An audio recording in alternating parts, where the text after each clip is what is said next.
ꯑꯍꯥꯟꯕꯃꯛꯇꯗ ꯃꯌꯥꯝꯕꯨ ꯆꯦꯅꯦꯜ ꯑꯁꯤꯒꯤ ꯃꯥꯏꯀꯩꯗꯒꯤ ꯏꯀꯣꯛꯅꯣꯅ ꯈꯨꯔꯨꯝꯖꯔꯤ꯫ ꯉꯁꯤꯁꯨ ꯆꯦꯅꯦꯜ ꯑꯁꯤꯅ ꯅꯨꯡꯉꯥꯏꯔꯕ ꯋꯥꯔꯤ ꯑꯃ ꯑꯃꯨꯛ ꯄꯨꯗꯨꯅ ꯂꯥꯛꯆꯔꯤ꯫ ꯉꯁꯤ ꯄꯨꯖꯔꯛꯂꯤꯕ ꯋꯥꯔꯤ ꯑꯁꯤꯒꯤ ꯃꯃꯤꯡꯗꯤ ꯑꯃꯥꯏꯕꯒꯤ ꯏꯃꯨꯡ ꯃꯅꯨꯡ꯫ ꯋꯥꯔꯤ ꯑꯁꯤꯕꯨ ꯊꯥꯕꯤꯔꯛꯄꯤꯅ ꯄ꯭ꯔꯤꯌꯥ ꯑꯔꯥꯝꯕꯝ ꯑꯃꯗꯤ ꯋꯥꯔꯤ ꯑꯁꯤ ꯑꯏꯕꯒꯤ ꯋꯥꯈꯜꯅ ꯁꯥꯒꯠꯆꯗꯨꯅ ꯏꯖꯕꯅꯤ꯫ ꯃꯁꯤꯗ ꯑꯃꯥꯏꯕꯒꯤ ꯃꯔꯝꯗ ꯀꯌꯥ ꯈꯪꯖꯗꯨꯅ ꯏꯖꯕ ꯅꯠꯆꯗꯦ꯫ ꯋꯥꯈꯜꯗ ꯋꯥꯔꯤ ꯑꯁꯤꯕꯨ ꯏꯅꯤꯡꯕꯗꯒꯤ ꯏꯖꯕꯅꯤ꯫ ꯋꯥꯔꯤ ꯑꯁꯤꯗ ꯑꯃꯥꯏꯕ ꯑꯁꯤꯒꯤ ꯃꯔꯝꯗ ꯑꯔꯥꯟꯕ ꯌꯥꯎꯔꯕꯁꯨ ꯃꯌꯥꯝꯗ ꯉꯥꯛꯄꯤꯅꯕ ꯍꯥꯏꯖꯔꯤ꯫ ꯈꯨꯟ ꯊꯪꯅꯅ ꯂꯩꯕ ꯑꯃꯥꯏꯕ ꯑꯃꯥꯏꯕꯤ ꯑꯅꯤꯒꯤ ꯋꯥꯔꯤꯅꯤ꯫ ꯊꯦꯡꯂꯕ ꯑꯍꯤꯡꯒꯤ ꯃꯇꯝ ꯑꯗꯨꯗ ꯄꯤꯛꯂꯕ ꯑꯉꯥꯡ ꯑꯗꯨꯕꯨ ꯃꯍꯥꯛꯀꯤ ꯅꯥꯀꯟꯗ ꯐꯝꯍꯟꯗꯨꯅ ꯇꯥꯛꯄꯤ ꯇꯝꯕꯤꯕꯒꯤ ꯃꯑꯣꯡ ꯇꯧꯔꯤ꯫ ꯃꯁꯨ ꯑꯗꯨꯗ ꯌꯦꯡꯗꯨꯅ "ꯅꯄꯥ ꯑꯗꯨꯁꯨ ꯑꯩꯅ ꯍꯥꯏꯕ ꯌꯥꯗꯕꯗꯒꯤ ꯃꯥꯡꯈ꯭ꯔꯤꯕꯅꯤ꯫ ꯃꯆꯥ ꯅꯪꯁꯨ ꯑꯗꯨꯒ ꯆꯞ ꯃꯥꯟꯅꯅ ꯇꯧꯒꯗꯧꯔꯤꯕꯅꯤ ꯑꯩꯅ ꯍꯥꯏꯕ ꯌꯥꯗ꯭ꯔꯕꯗꯤ"꯫ ꯒ꯭ꯌꯥꯟ ꯇꯥꯔꯤꯕꯔꯥ ꯇꯥꯗ꯭ꯔꯤꯕꯔꯥ ꯍꯥꯏꯕꯗꯤ ꯈꯪꯗꯦ꯫ ꯑꯉꯥꯡ ꯑꯗꯨ ꯀꯤꯕꯁꯨ ꯃꯥꯟꯗꯦ꯫ ꯑꯗꯨꯃꯛ ꯇꯨꯃꯤꯟ ꯂꯩ꯫ ꯆꯍꯤ 4ꯃꯨꯛ ꯁꯨꯔꯕ ꯃꯁꯨꯅꯤ꯫ ꯃꯇꯥꯡ ꯑꯗꯨꯗ ꯃꯃꯥ ꯑꯗꯨ ꯊꯣꯛꯂꯛꯏ꯫ ꯃꯆꯥ ꯂꯩꯔꯝꯗꯦ ꯍꯥꯏꯅ ꯊꯣꯛꯂꯛꯄ ꯃꯦꯝꯊꯣꯏ ꯃꯄꯨꯅ ꯍꯥꯏꯈ꯭ꯔꯤꯕ ꯑꯗꯨ ꯇꯥꯍꯧꯔꯗꯨꯅ ꯐꯠ ꯆꯪꯁꯤꯜꯂꯛꯇꯨꯅ "ꯏꯀꯨ ꯏꯕꯨꯡꯉꯣ, ꯑꯉꯥꯡ ꯑꯁꯦ ꯅꯁꯥꯃꯛꯀꯤꯗꯤ ꯅꯁꯨꯅꯤ꯫ ꯑꯗꯨꯝꯅ ꯇꯧꯕꯤꯒꯅꯨ꯫ ꯍꯟꯅ ꯍꯥꯏꯈ꯭ꯔꯦ꯫ ꯍꯌꯦꯡꯃꯛ ꯌꯨꯝ ꯑꯁꯦ ꯊꯥꯗꯣꯛꯇꯨꯅ ꯆꯠꯈ꯭ꯔꯒꯅꯤ ꯑꯩꯈꯣꯏ" ꯍꯥꯏꯗꯨꯅ ꯆꯪꯈꯤ꯫ ꯑꯃꯥꯏꯕ ꯇꯣꯃꯥꯜ ꯑꯗꯨꯁꯨ ꯃꯃꯤꯠ ꯈꯥꯔꯞ ꯌꯦꯡꯗꯨꯅ ꯂꯩꯍꯧꯏ꯫ ꯃꯊꯪꯒꯤ ꯅꯨꯃꯤꯠꯅꯤ꯫ ꯍꯥꯏꯕꯒ ꯇꯧꯕꯒ ꯃꯦꯝꯊꯣꯏ ꯃꯆꯥ ꯀꯣꯔꯧ ꯑꯗꯨꯒ ꯐꯤꯌꯣꯝ ꯌꯣꯝꯗꯨꯅ ꯆꯠꯈꯤ꯫ ꯇꯣꯃꯥꯜꯅ ꯊꯣꯛꯂꯛꯄꯗ ꯀꯅꯥ ꯑꯃꯠꯇ ꯎꯍꯧꯗ꯭ꯔꯕꯗ ꯑꯁꯥꯎꯕ ꯈꯣꯟꯐꯝꯗ "ꯅꯃꯥꯅꯆꯥ ꯈꯪꯒꯅꯤꯗꯅ, ꯏꯆꯥ ꯐꯥꯎꯕ ꯃꯥꯡꯍꯟꯕ ꯉꯝꯕ ꯃꯄꯥꯅꯤ ꯑꯩꯁꯦ꯫ ꯅꯣꯏꯒꯨꯝꯕꯗꯤ ꯀꯩꯁꯨ ꯅꯠꯇꯦ"꯫ ꯇꯣꯃꯥꯜ ꯃꯆꯥ ꯃꯁꯨ ꯅꯨꯡꯁꯤꯕ ꯐꯥꯎꯗ꯭ꯔꯕ ꯃꯄꯥ ꯑꯃꯅꯤ꯫ ꯃꯉꯣꯟꯗ ꯃꯤꯅꯨꯡꯁꯤ ꯍꯥꯏꯕꯗꯨ ꯂꯩꯇꯦ꯫ ꯁꯣꯝꯗꯅ ꯉꯟꯅ ꯆꯠꯈ꯭ꯔꯤꯕ ꯃꯃꯥ ꯃꯆꯥ ꯑꯗꯨꯁꯨ ꯃꯄꯥꯝ ꯌꯧꯔꯗꯨꯅ ꯂꯩꯔꯤ꯫ ꯃꯃꯥ ꯑꯗꯨ ꯃꯆꯥꯗ ꯋꯥꯍꯩ ꯑꯃ ꯐꯥꯎꯕ ꯂꯥꯛꯄꯗꯒꯤ ꯍꯥꯏꯗ꯭ꯔꯤ꯫ ꯃꯅꯝꯃꯅ ꯊꯦꯝꯗꯨꯅ ꯃꯦꯝꯊꯣꯏꯕꯨ ꯆꯥꯛ ꯄꯤꯖꯔꯝꯃꯤ꯫ ꯃꯆꯥ ꯑꯗꯨꯅ ꯃꯅꯝꯃꯅ ꯆꯥꯛ ꯏꯟꯕꯤꯗꯨꯅ ꯆꯥꯍꯜꯂꯤ꯫ ꯑꯉꯥꯡꯁꯨ ꯃꯅꯝꯃꯅ ꯊꯦꯝꯗꯨꯅ ꯇꯨꯝꯍꯟꯈ꯭ꯔꯤ꯫ ꯃꯃꯥ ꯆꯪꯂꯛꯇꯨꯅ "ꯅꯥꯎꯆꯥ, ꯅꯪꯁꯨ ꯉꯥꯏꯍꯥꯛ ꯄꯣꯊꯥꯔꯣ꯫ ꯏꯕꯦꯝꯃ, ꯅꯪꯁꯨ ꯄꯣꯊꯥꯔꯣ". ꯃꯅꯝꯃꯅ ꯍꯥꯏꯔꯛꯂꯤꯕ ꯋꯥ ꯑꯗꯨꯗ ꯀꯦꯝꯇ ꯈꯨꯝꯗ ꯃꯆꯟ ꯑꯗꯨꯗ "ꯅꯪꯁꯨ ꯐꯖꯅ ꯄꯣꯊꯥꯔꯣ" ꯍꯥꯏꯔꯝꯗꯨꯅ ꯆꯠꯈꯤ꯫ ꯃꯦꯝꯊꯣꯏꯁꯨ ꯄꯣꯊꯥꯍꯧꯔꯤ꯫ ꯁꯣꯝꯗꯅ ꯏꯕꯦꯝꯍꯜꯁꯨ ꯊꯧꯔꯝ ꯂꯣꯏꯔꯗꯨꯅ ꯍꯜꯂꯛꯏ꯫ ꯃꯁꯨ ꯅꯨꯄꯤ ꯑꯗꯨ ꯃꯕꯣꯛ ꯎꯕꯗ ꯐꯠ ꯆꯦꯟꯁꯤꯟꯗꯨꯅ ꯃꯕꯣꯛꯀꯤ ꯈꯥꯎ ꯑꯗꯨ ꯄꯥꯏꯕꯤꯗꯨꯅ ꯆꯪꯃꯤꯟꯅꯔꯛꯏ꯫ "ꯀꯩꯅꯣ ꯑꯕꯣꯛ, ꯑꯗꯨꯛ ꯌꯥꯝꯅ ꯊꯦꯡꯂꯤꯗꯤ"꯫ "ꯃꯁꯨ ꯊꯣꯏꯕꯤ, ꯕꯣꯕꯣꯛꯀꯤ ꯊꯕꯛꯀꯤ ꯃꯇꯝꯕꯨ ꯇꯝꯕ ꯉꯝꯕ꯭ꯔꯅꯦ? ꯅꯃꯥꯕꯨ ꯆꯥꯛ ꯊꯣꯡꯕ ꯂꯣꯏꯈ꯭ꯔꯕꯣ?" "ꯑꯩ ꯍꯪꯂꯨꯒꯦ ꯕꯣꯕꯣꯛ" ꯍꯥꯏꯗꯨꯅ ꯃꯃꯥꯒꯤ ꯅꯥꯛ ꯆꯠꯇꯨꯅ "ꯃꯃꯥ, ꯕꯣꯕꯣꯛꯅ ꯃꯥ ꯆꯥꯛ ꯂꯥꯝꯃꯦ, ꯆꯥꯛ ꯂꯣꯏꯗ꯭ꯔꯤꯕ ꯍꯥꯏꯌꯦ"꯫ "ꯂꯣꯏꯔꯦ, ꯊꯤꯔꯅꯤꯌꯦ꯫ ꯕꯣꯕꯣꯛꯇꯣ ꯈꯣꯡ ꯈꯨꯠ ꯍꯥꯝꯒꯗꯕ ꯍꯥꯝꯗꯣꯛꯂꯨꯔꯣ, ꯆꯥꯛ ꯊꯤꯔꯝꯂꯒꯦ ꯍꯥꯏꯔꯨꯔꯣ", ꯑꯕꯣꯛꯀꯤ ꯅꯥꯛ ꯑꯃꯨꯛ ꯂꯥꯛꯇꯨꯅ ꯍꯥꯏꯔꯔꯤ꯫ ꯄꯥꯟꯊꯣꯏꯁꯨ ꯆꯥꯛ ꯍꯦꯟꯖꯥꯡ ꯐꯖꯅ ꯁꯦꯝꯗꯨꯅ ꯄꯨꯊꯣꯔꯛꯏ꯫ ꯃꯅꯦꯝꯁꯨ ꯂꯣꯏꯔꯗꯨꯅ ꯊꯣꯛꯂꯛꯄꯒ ꯇꯟꯖꯥ ꯆꯥꯏ꯫ "ꯏꯃꯧ ꯏꯕꯦꯝꯃ, ꯆꯥꯔꯁꯤ. ꯆꯥꯛ ꯂꯥꯝꯕꯅ ꯌꯥꯗ꯭ꯔꯦ. ꯃꯁꯨ ꯊꯣꯏꯕꯤ, ꯂꯥꯛꯑꯣ ꯅꯪꯁꯨ, ꯕꯣꯕꯣꯛꯀ ꯆꯥꯔꯁꯤ". ꯊꯣꯏꯕꯤꯁꯨ ꯃꯈꯨꯠ ꯍꯥꯝꯂꯗꯨꯅ ꯑꯕꯣꯛꯀꯤ ꯇꯝꯄꯥꯛꯇ ꯐꯝꯗꯨꯅ ꯆꯥꯏ꯫ ꯄꯥꯟꯊꯣꯏꯅ ꯃꯅꯦꯝ ꯋꯥꯔꯝꯂꯅꯤ ꯈꯟ "ꯊꯣꯏ, ꯅꯪꯕꯨ ꯐꯖꯅ ꯐꯝꯂꯒ ꯆꯥꯎꯅꯦ, ꯕꯣꯕꯣꯛꯇꯣ ꯋꯥꯔꯝꯂꯅꯤ". ꯃꯗꯨꯗ ꯊꯣꯏꯅ ꯃꯕꯣꯛꯇ ꯌꯦꯡꯗꯨꯅ ꯌꯥꯝꯅ ꯅꯨꯡꯁꯤꯅ "ꯕꯣꯕꯣꯛ, ꯅꯪ ꯋꯥꯕ꯭ꯔꯥ, ꯅꯥꯕ꯭ꯔꯥ ꯑꯩꯅ ꯐꯝꯕꯁꯦ"꯫ "ꯋꯥꯗꯦ, ꯏꯁꯨꯅ ꯐꯝꯕꯕꯨ ꯐꯝꯖꯁꯅꯨ". ꯏꯪꯅ ꯆꯤꯛꯅ ꯂꯩꯕ ꯌꯨꯝꯅꯤ꯫ ꯈꯠꯅ ꯆꯩꯅꯕ ꯌꯥꯎꯗꯅ ꯅꯨꯡꯁꯤꯅꯅ ꯂꯩꯃꯤꯟꯅꯩ꯫ ꯇꯣꯃꯥꯜꯒꯤ ꯃꯌꯨꯝꯗꯅꯤ꯫ ꯑꯉꯥꯡ ꯑꯃ ꯀꯟꯅ ꯍꯦꯛꯇ ꯆꯦꯟꯁꯤꯜꯂꯛꯏ꯫ ꯃꯇꯨꯡꯗꯁꯨ ꯃꯃꯥꯅ ꯇꯥꯟꯅꯔꯛꯏ꯫ ꯃꯇꯧ ꯑꯗꯣ ꯁꯥꯟꯅꯔꯝꯕ ꯑꯉꯥꯡ ꯑꯗꯨ ꯃꯃꯥꯅ ꯀꯧꯁꯤꯟꯕ ꯂꯥꯛꯄꯅꯤ ꯑꯗꯨꯃꯛ ꯈꯪꯏ꯫ "ꯑꯕꯨꯡꯉꯣ, ꯑꯗꯨꯗ ꯆꯪꯒꯅꯨ, ꯊꯣꯛꯂꯛꯑꯣ, ꯊꯣꯛꯂꯛꯑꯣ ꯍꯥꯏꯕ", ꯍꯥꯏꯗꯨꯅ ꯇꯣꯃꯥꯜꯒꯤ ꯃꯌꯨꯝꯗ ꯆꯪꯁꯤꯜꯂꯛꯏ꯫ ꯇꯣꯃꯥꯜ ꯂꯩꯕ ꯑꯗꯨꯗꯁꯨ ꯀꯤꯔꯨꯞ ꯀꯤꯔꯨꯞ ꯌꯦꯡꯏ꯫ ꯀꯤꯔꯞ ꯇꯧꯕ ꯈꯣꯟꯖꯦꯜꯗ "ꯇꯥꯗ, ꯑꯉꯥꯡꯁꯦ ꯈꯪꯗ꯭ꯔꯗꯨꯅ ꯆꯪꯕꯅꯤ. ꯇꯥꯗ ꯁꯥꯎꯕꯤꯕ ꯌꯥꯗꯦ. ꯑꯩ ꯄꯨꯊꯣꯛꯆꯈꯤꯒꯦ". ꯇꯣꯃꯥꯜ ꯀꯔꯤꯃꯠꯇ ꯈꯨꯝꯗ ꯅꯨꯄꯤ ꯑꯗꯨꯗ ꯃꯨꯟꯅ ꯌꯦꯡꯏ꯫ ꯃꯤꯠꯌꯦꯡ ꯑꯗꯣ ꯆꯤꯡꯅꯗꯨꯅ ꯃꯆꯥꯕꯨ ꯊꯨꯅ ꯄꯨꯗꯨꯅ ꯆꯠꯈꯤꯒꯦ ꯈꯜꯂꯤ꯫ "ꯑꯕꯨꯡꯉꯣ, ꯂꯥꯛꯑꯣꯁꯦ, ꯉꯥꯃꯨꯛ ꯄꯤꯖꯒꯦ, ꯂꯥꯛꯑꯣꯕ. ꯑꯗꯨꯒꯅꯦ, ꯉꯁꯤꯗꯤꯅꯦ ꯄꯥꯕꯁꯨ ꯍꯜꯂꯛꯀꯅꯤ ꯍꯥꯏꯕꯅꯤ, ꯂꯥꯛꯑꯣꯁꯦ". ꯑꯉꯥꯡ ꯑꯗꯨꯅ "ꯄꯥꯕꯗꯤ ꯈꯔ ꯂꯩꯔꯒ ꯍꯜꯂꯛꯀꯅꯤ ꯍꯥꯏꯗꯨꯗꯤ. ꯑꯩ ꯁꯥꯟꯅꯒꯤꯅꯤ, ꯌꯨꯝꯗ ꯍꯜꯂꯛꯈꯤꯔꯣꯏ. ꯍꯧꯖꯤꯛ ꯅꯨꯃꯤꯠ ꯆꯞ ꯌꯨꯡꯉꯕꯅꯦꯕ. ꯐꯠꯇꯕ ꯆꯨꯔꯥꯟ ꯊꯥꯕ ꯃꯤ ꯆꯥꯕ ꯂꯩꯕꯅꯤ, ꯀꯤꯖꯗ꯭ꯔꯣ? ꯂꯥꯛꯑꯣ". Nupi adusu haidokluраga Tomal lai haiba adu ningsinglaktuna Tomalda phat yenglai. Tomal nupi aduda kharap yengi. Nupi adu kiraduna machabu phaduna puki. Angang adusu sanakhige haiduna kanna kapi.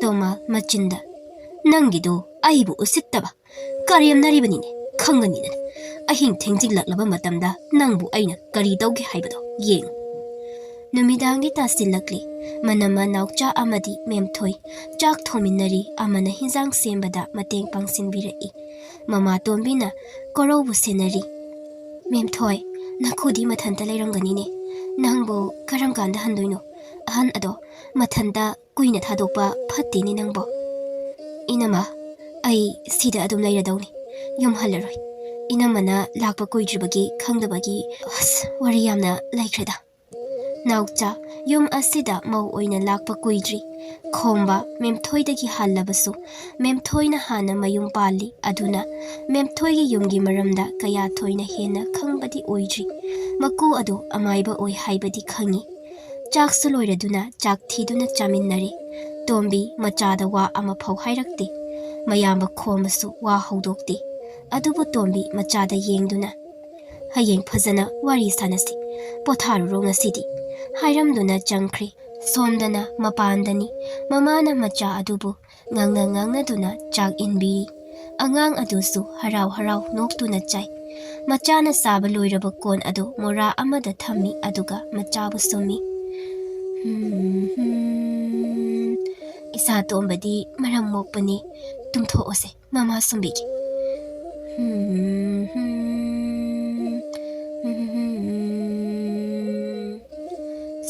Sumna machagi managanda tapna thabi ahingi matampung mapantara tarakpa achikpa matam asida amaiba tomalgi mayumdani akibagi masakni maizau thaduna maizau adugi manakta amaiba tomal mamit wisanduna machinda murum soli Laison soliba haibadura makhut adudasu ipun oi kai oi tauba karino khangdaba posak amadi paiduna mai aduda langsilli machabu nungsina sumbiramba bemthoi ado macha tumkhri khanglabada imungda pusanduna machabu phamungda thami haima aidi ikau khauridana amuk thoktaba yararoine manemsu taraduna ibema nangbu dumdribane angang dumdribo ima angang di hausi khaktumda ngairiye kai kauri haibano thenglakan asida mapanda thoklanuni nangbo kuirui ima angang na chabagi kon thamlami tawbani hoi lausaluro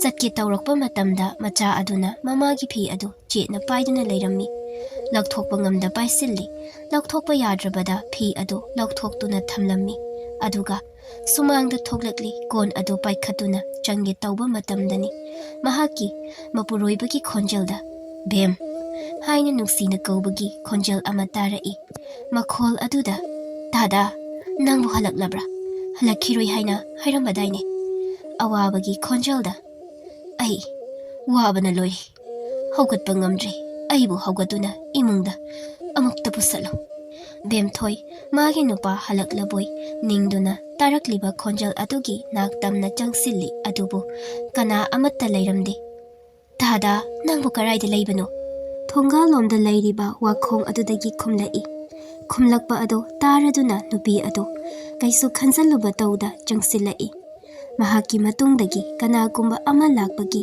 khonjal taba haurakli tung onduna yengthoklubasu kana amatta leiramdi mapuroiba halakli khanduna kemta khalludaba ado hauzikti kiba haurakli jingnarakli hanjinna amuk kaurai Tapna kina on thoklubada musuk muba ama leptuna leirammi ikhangna ima haina lawi ikhanghauda masa ado namsin lakli upai leita thawai thaki somda angang ado hauna kablakli abok adusu angang atuna kappa toktrabada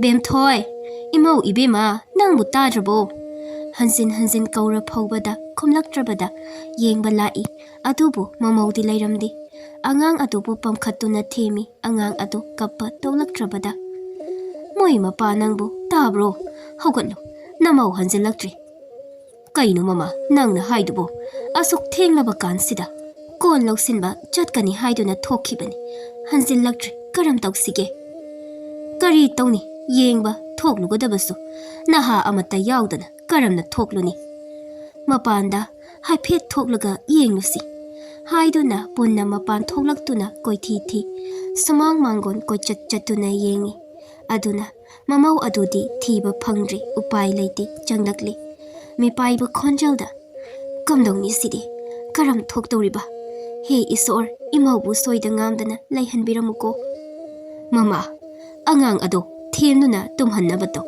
ahingni phatte nongalaka phajana thirasi nongalakpa matamdani nupa amagi ahoba khonjalda abo abo abo amtha hokatpiro itaimado wakhongda taduna lehawi masu themna tumthakhiba sakhi mikap thoklaktuna hangi kaidawre tomcha itaimado wakhongda taduna lehawi wafam aduda manem oiribi sakhi hotana chenki mamau adugi phibam aduda sakhi kapli nungsibani mamaudo mahakna yamna nungsisabani masung mamanabi kharana mabu themjinbi khara amadi miwangangnei thagat mananane lainasu taningdadana laukhatkrabani phanabu phare mamau thagatpada waramani potharasanuna tawra ini amaiba tomal sutari khangledana hauzikti aingonda usit thoidabagi mahai isa phawba ngauduna chalhanba ngamliba mapani nangumbagi thawai lawbada menungsi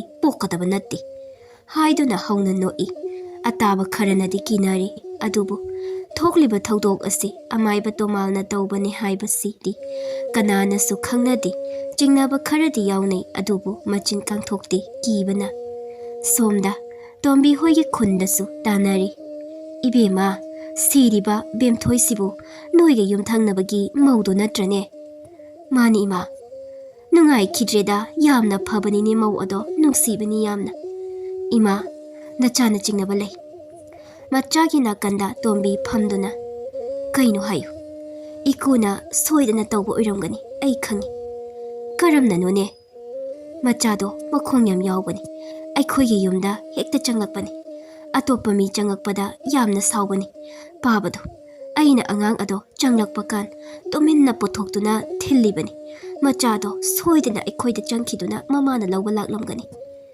phatkidredako phatke yauna phatrabanina karidi hairuni aikhoida amu kari tawrakpa tamba ngamde ngarangsu yumse mawong ama tawiko cheksillu phare nangna tawgadabado tawzaru ivem halgi mayumdani sikhiba bemthoigi mama sakhi laktuna wakatlari ise ngarang tani harau chak chaminaduna nungsina wari sanabadu khanghauduna nungdang aduda kharamna tawribanu sakhi adumna kapkanu noma natraga nomadi soidana chatkigadaba ngaktani onthokna benkhidredako imau ibema nungaina layuko nacha apikpase imana ngamnaba senagiko tha kharadi hausinkhri bemthoigi wasu mahai kaunakri laikai adu adumaktamnei numidangi matam yoraklabadi kana amatta mapan thokti nungthilgi matamni mi kaya ama ibem halgi mayumda laknaduna ibem halda wakatlari ima aikhoi khul ado laiba yadri ahing matamdana kana amata thokpa yadri thokpu thoklabadine nonganbada thawai yawdraba hakchang khakni thengnagadaba maduda ibem halna aisu khangi pau kaya amatari ainasu hotnaba yaba hotnaribani adubu kanmalli adu oirabasu isa isu mayamgi khallaga ngamnaba muthatnaba hotnagi aina karigumba kharadi uba phangi ngasi tha amagi matung kanagumba amaiba tomalgi I amadi soidana halaktuna amaiba tomalbu maithiba piba lakani imana haribadubu achumba oigadawribra amaiba adugi maramda aina yengi haina tawba matamda mahaki I mari oiriba adutani uriba asina takpadi amaiba adugi maramda aina mari makhong amatta thiba phangrabasu mai thiba pigadaba amadi lakini sini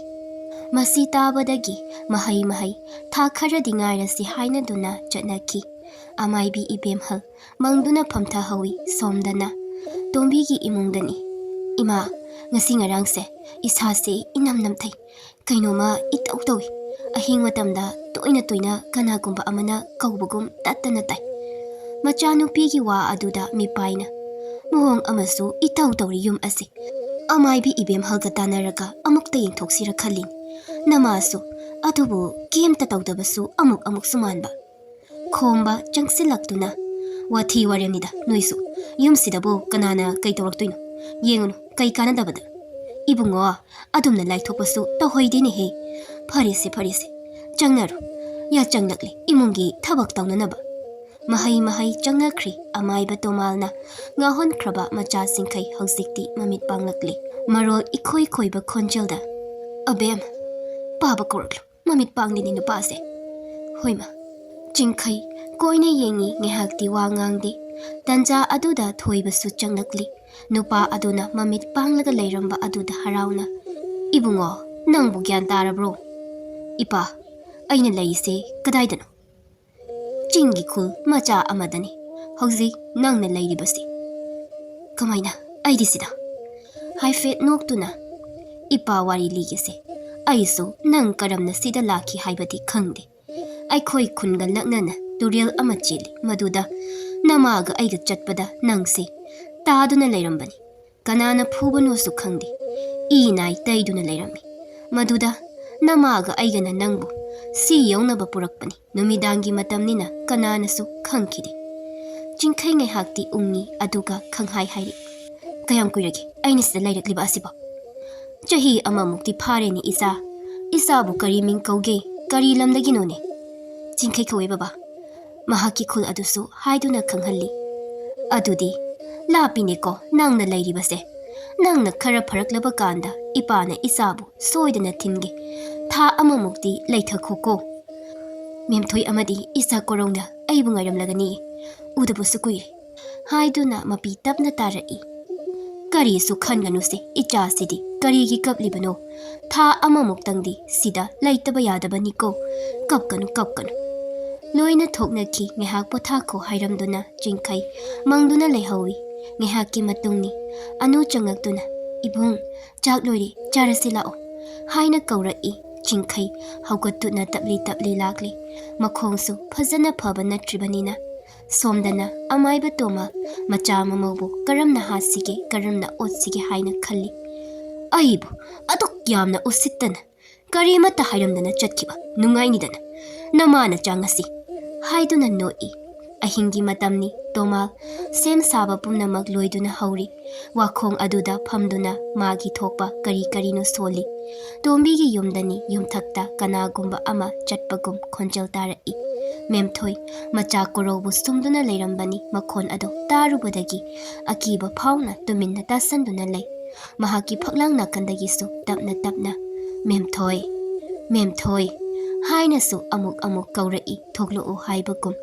Numit khudingi tawrakpana mama tombi Amaibigi Emung halgi manak chattuna upai ama puraktuna lai. Memthoi nangbu taribro thoklo. Oh ima se masigi lei oiman base masi yum asigi akoibada chaithokadabani. Nangi kagi manaktana hena phajana chaitho. Hoi ima adubu aikhoibu sumaina adum leiragadro. Khangdeda aisu matam kharadi yenglasi. Phare. Handragana upai ama amuk tawba haiduni. Madu chaithokibadagi yum asi chikna amuk leirari. Tha ama mukti hauzankri chingkhaisu pharaduna khul adugi mapana nupa amada mahakpu thilhallami. Khul adu yaurakpada mi kaya chatnaramdi. Mahak lakpa ubada mi kharana pautamnai. Macha asina oidoi zala. Kangadawriba asiba. Hainai khara amana amo. Matu macha ado sida leitedi mahak khanglamoine. Magi thokpani ngangnariba ase mayum yaurabada changsinduna. Memthoi nangbu taribo. Ai halakle haiduna mapi ira cheli. Toma leitaba oibana machala e khangde.